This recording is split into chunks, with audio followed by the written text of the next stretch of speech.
ఎన్నికల సమయంలో మేము ఏమి హామీలు ఇచ్చినామో ప్రభుత్వం ఏర్పడిన మొదటి రోజే మొట్టమొదటి మంత్రివర్గ సమావేశాన్ని ఏర్పాటు చేసి 6 గ్యారెంటీలను చట్టబద్ధత మంత్రివర్గంలో కల్పించి ఈరోజు ఇదే సమస్య మేనేజ్మెంట్ కోటాలు వస్తే అధ్యక్ష ఈ ప్రాబ్లమ్స్ ఉంటాయి. మేనేజ్మెంట్ కోటాలు వస్తే ఈ ప్రాబ్లం ఉంటుంది.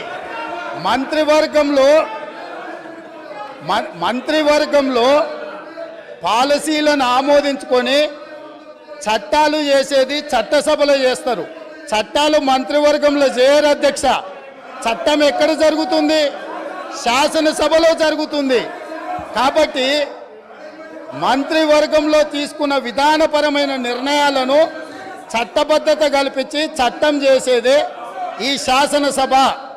అందుకే రాబోయే పని దినాలలో మేమిచ్చిన 6 గ్యారెంటీలను ఏ రకంగా చట్టం చేయాలనో ఈ సభలోనే చట్టాన్ని ప్రవేశపెట్టి మేమే 4 గోడల మధ్యలో నా మంత్రివర్గమే కాదు ప్రతిపక్షంలో ఉన్న వాళ్ళను మా సహచర పక్షంగా ఉన్న సిపిఐని సమస్యలను పరిష్కరించడంలో సహకరించే ఎంఐఎం సూచనలు కూడా తీసుకొని పరిపాలన నిర్ణయాలను ఏ విధంగా చేయాలనో చట్టబద్ధత కల్పించే చట్టాన్ని ఈ సభ ద్వారా చేస్తాము. ఇందులో ఉన్న తేడాను మేనేజ్మెంట్ కోటాలో వచ్చిన వాళ్ళు గమనించాల్సిందిగా నేను కోరుకుంటున్నాను అధ్యక్ష.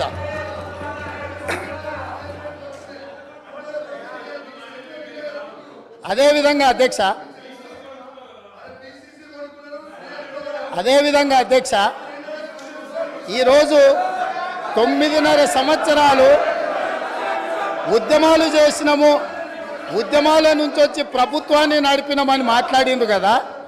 ఉద్యమాల నుంచి వచ్చిన పార్టీ ప్రభుత్వాన్ని ఏర్పాటు చేస్తే ఉద్యమ సందర్భంగా ఉద్యమం కోసం ముందుకు వచ్చి తెలంగాణ రాష్ట్రాన్ని సాధించడానికి ప్రయత్నం చేసి కృషి చేసి అమరులైన కుటుంబాలకు 9.5 సంవత్సరాల ఇప్పుడు వాళ్ళు ఏదైతే ప్రస్తావించిండ్రో యాదిరెడ్డి కావచ్చు, శ్రీకాంతాచారి కావచ్చు, ఈశాన్ రెడ్డి కావచ్చు, కానిస్టేబుల్ కిష్టయ్య కావచ్చు, యాదయ్య కావచ్చు, ఇట్లా వందలాది మంది బిడ్డలకు ఈ 9.5 సంవత్సరాలల్లో ఏ ఒక్కరోజైనా ప్రగతి భవన్కు ఆహ్వానించి మీ కుటుంబం మీ బిడ్డల ప్రాణ త్యాగాలతోని తెలంగాణ రాష్ట్రాన్ని సాధించడం, ఈ తెలంగాణలో అత్యున్నతమైన గౌరవం మర్యాద మీకు ఉంటుంది. మీరు నా కుటుంబ సభ్యుల కంటే ఎక్కువ నీ కుటుంబంలో నీ బిడ్డను కోల్పోయినావు, నీ కుటుంబానికి నేను పెద్ద కొడుకుని అవుతా అని చెప్పి ఆనాటి ముఖ్యమంత్రి బుక్కెడు బువ్వ శంకరమ్మకు పెట్టిండా, యాదయ్య కుటుంబానికి పెట్టిండా, యాదిరెడ్డి కుటుంబానికి పెట్టిండా, కానిస్టేబుల్ కిష్టయ్య కుటుంబానికి పెట్టిండా. కానీ వాళ్ళ గురించి పట్టించుకోలే. ఈ కుటుంబంలో ఉన్న వాళ్లకు కొడుకుకు మంత్రి ఇచ్చిండు, అల్లుడికి మంత్రి ఇచ్చిండు. కన్న కూతురు ఓడిపోతే ప్రజలు తిరస్కరిస్తే ఎంబడే శాసన మండలి పదవి ఇచ్చిండు.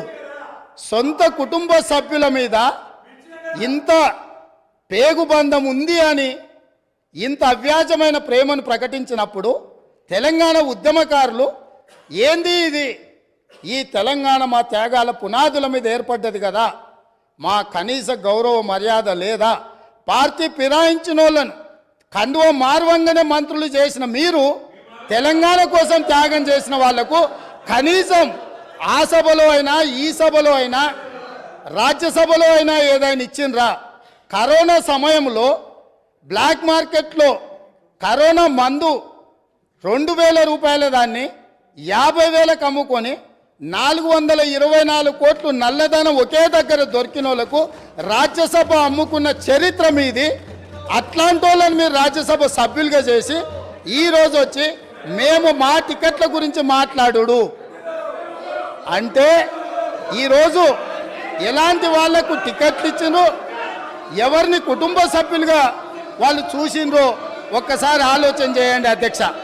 అదేవిధంగా అధ్యక్ష, ఆనాడు నళిని అనే ఒక తెలంగాణ ఉద్యమకారురాలు డిఎస్పిగా ఉండి తెలంగాణ రాష్ట్ర సాధన కోసం డిఎస్పి పదవికి డిఎస్పి ఉద్యోగానికి రాజీనామా చేసింది.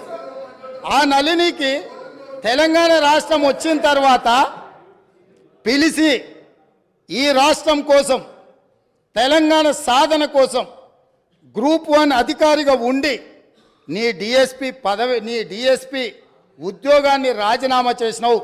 ఈ తెలంగాణ రాష్ట్రంలో సగౌరవంగా నీ ఉద్యోగాన్ని నీకు ఇస్తున్నాం, మళ్ళీ తిరిగి ఉద్యోగాన్ని చేపట్టమని ఈ ప్రభుత్వం మాట్లాడిందా అధ్యక్ష?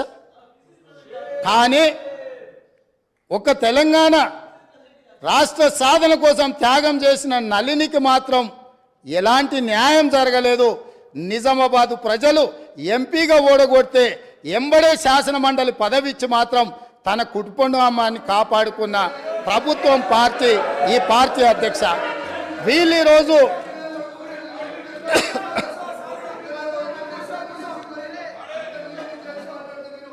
అదేవిధంగా అధ్యక్ష ఆ విషయాన్ని పక్కన పెడితే తెలంగాణ ఉద్యమంలో లక్షలాది మంది విద్యార్థులు ఉద్యమకారులు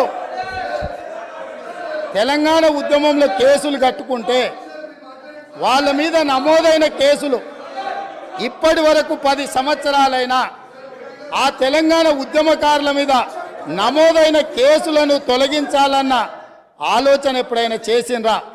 నేను ఈరోజు మీ ద్వారా అడగదలుచుకున్నా, ఈరోజు మీ ద్వారా తెలంగాణ ప్రజలకు నేను చెప్పదలుచుకున్నా.